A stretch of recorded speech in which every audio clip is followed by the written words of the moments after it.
Hey, Pastor Jason here, and today I want to talk to you a little bit about hermeneutics. And hermeneutics basically means interpretation. And interpretation is one of those weird words because it can be interpreted in different ways. Like whose interpretation? Yours? Mine? How was it interpreted? Who was involved makes a difference sometimes. What was the writer's idea of how it would be interpreted?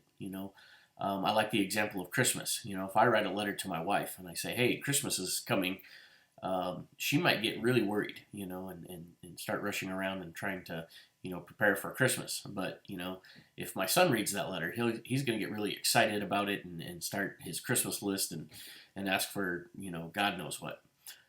So the other thing is when was it interpreted? Languages change all the time.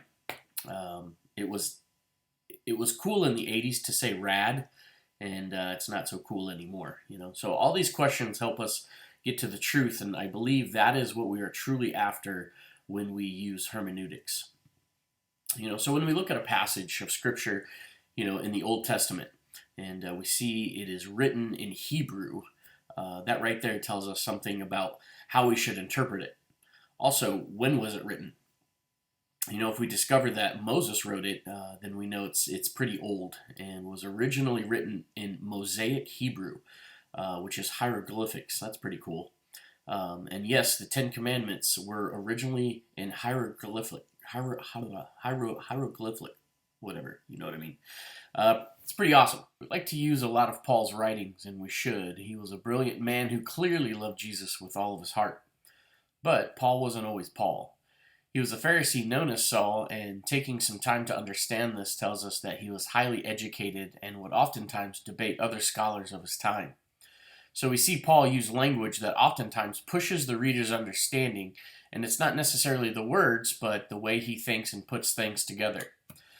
Something that might also help us in interpreting the Old Testament is how did the disciples and Jesus interpret it? I think they were a little bit closer to the right interpretation than we could ever be here. Another thing when you're interpreting is to go to the original language and find the meaning. Don't try to figure out the English word first until you know what the original language means. For example, when Jesus asks Peter if he loves him, Peter says, yes, I love you. We see the word love used twice here, but in the original language, they're different. And this can change the way the author intended it to be interpreted. So I remember being in Spanish class back in high school, and it was so tough for me to understand Spanish. I knew words and I knew numbers, but sentence structure killed me because I interpreted it through English, and which made it look backwards. So when you use the Bible and you're writing a sermon, don't interpret it through 21st century American eyes. Do some homework and ask some of these questions when you're writing your next sermon. Hermeneutics is a weird word, but it's something that we all need to be good at. There's too many Bible verses that are taken out of context, and that's sloppy, and it leads to a watered-down gospel.